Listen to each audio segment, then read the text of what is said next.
again for another week. It's good to have your company as we gather for this business lunchtime talk. We have an interest in you and your business, so let's see how together we can put the Bible back into business. My name's Trevor Boyd, and you can find out more about us by visiting First Rathfriland Presbyterian Church YouTube channel. You can click down on the subscribe button to stay in touch and to get our weekly updates. Today, we're moving on from Daniel to a man in the Bible called Amos, who also has a book named after him. And today, we'll call our talk Part-Time Workers. We live at a time when more and more employees do not have a full-time permanent position.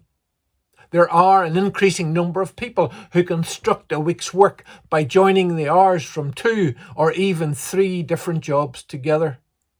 In the world of agriculture, farmers have been no stranger to this way of working either.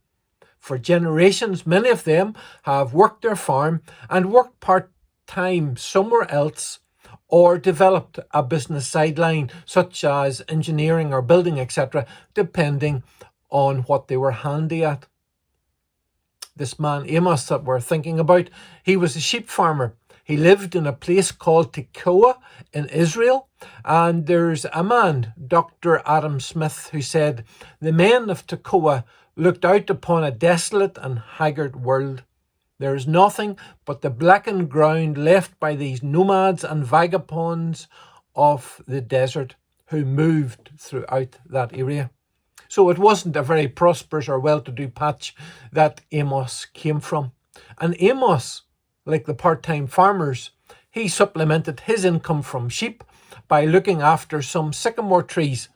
And in addition to that, he was a part-time prophet of God.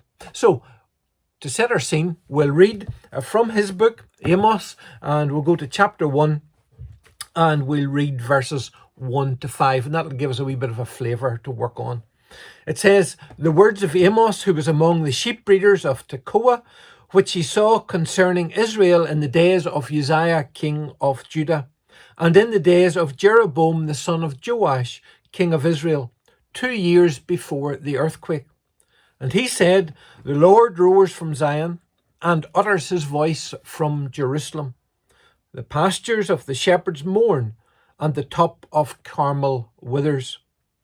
Thus says the Lord, for 3 transgressions of Damascus, and for 4, I will not turn away its punishment, because they have threshed Gilead with implements of iron. But I will send a fire into the house of Hazael, which shall devour the palaces of Ben-Hadad. I will also break the gate bar of Damascus, and cut off the inhabitant from the valley of Avon, and the one who holds the scepter from Beth Eden.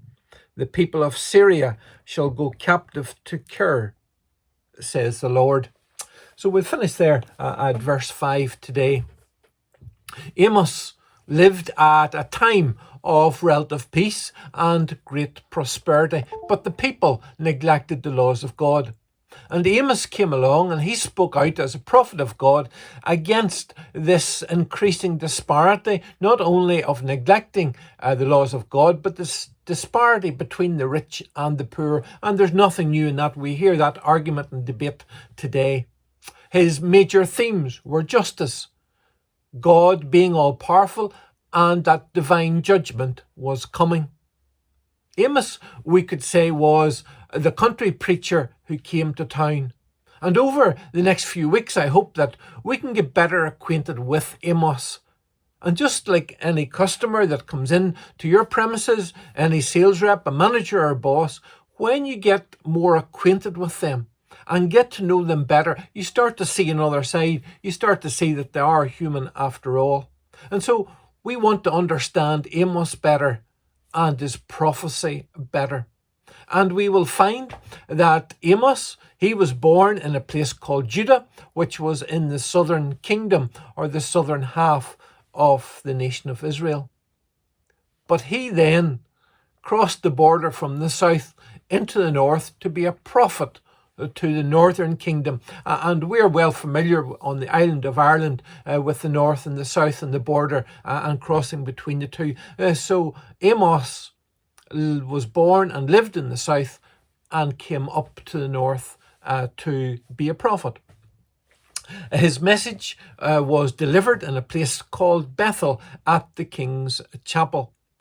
It was most unusual for a man to have come from such a barren part and, as some people would say, forsaken part of the country, out of the way place with a message of judgment against all of the surrounding nations. And we read there about Damascus and the punishment they would suffer. And there's a list that comes after that we'll pick up as we go along.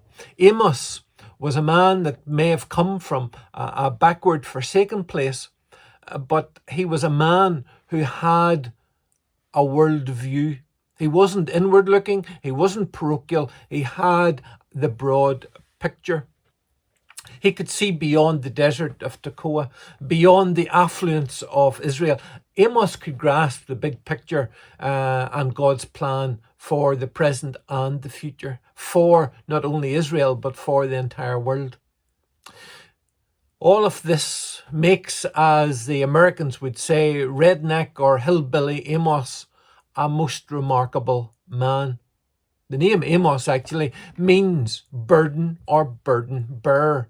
And most of the prophecies of Amos concern coming judgment on either the nation surrounding Israel or Israel itself. And so Amos was a man with a burden. As we've said, life at the time of Amos in the land of Israel, well, it wasn't that much different to life in our nation, at least up until recent times. Israel, like us, was affluent. There was plenty of money about it. And yet at that time, Israel exploited people and profit at any cost were the motives of society. And we get flavours and hints of that in our society too. The rich at the time of Amos, they were affluent enough to have a number of houses. They had expensive furniture. And on the other hand, there were those who were poor and were exploited. There was no benefit system for them to be maintained on. And the poor, they tended to suffer from scams. And there's a lot of talk today, and many of us have experienced firsthand with scams, whether personally, at home, or in our business. And these people, they suffered from property scams, they suffered from legal scams, and they suffered from business rackets. The poor, the defenceless, they came off the worst every time. Money making and personal gain seemed to rule everything. Amos tells us that men lived for their position, women for excitement, and the rulers lived for a good time. And so in the nation, morality had sunken to a very low level. There was even human trafficking as people were bought and sold. There was sexual immorality, and the place of worship was being dishonoured. The world that this man Amos lived in was every bit as messed up as the world that we live in. God gave this simple part-time farmer a big job to do as a part-time prophet. God called the simple farmer to preach to a prosperous nation who had forgotten about the truths of God, about God's laws. We might think that these successful times in Israel needed a sophisticated preacher, a smooth talker who had style and appearance to blend in with the people of the day. But God had another plan. We could say that God was thinking outside the box, and many times in business you'll be told when you're confronted with a dilemma or a problem to think outside the box, to look outside the box for the solution. And perhaps you thought that God could only use someone who was inside the box, but no, God was thinking outside the box, and perhaps you thought that God couldn't use you. It wasn't logical, it wasn't reasonable, but God can and will use you in ways that make sense to Him. But you need also to think outside the box.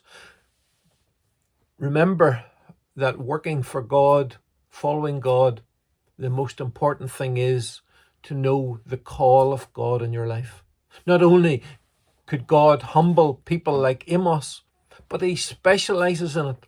Indeed, we're told in another letter in the New Testament of 1 Peter, it says, God resists the proud, but gives grace to the humble. So let's together put the Bible back into business by being humble and thinking outside the box. Thanks for your time, and we'll catch up again in the same place at the same time next week. Take care. Bye-bye.